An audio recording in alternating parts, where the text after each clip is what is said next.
अस्सलाम वालेकुम, welcome to back Bloch दवाखाना। चाचा दी कुछ अपने घर बनवाने मजबूरी आई, आज आ गए चाचा।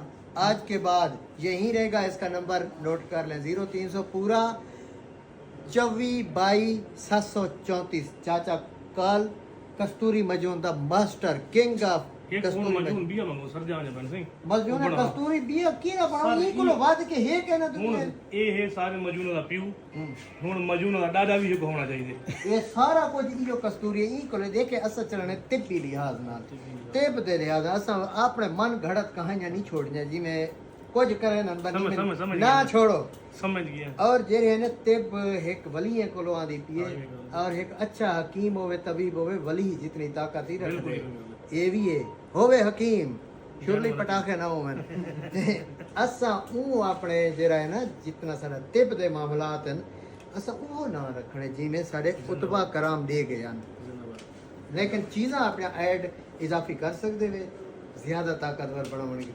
ये प्यू भी है, दादा ये परदादा भी है, सारे ना बादशाह ये कस्तूरी मजून।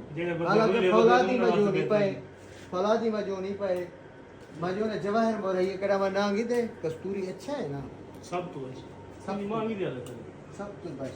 कितने लोग खांदे बस वेलकम टू सी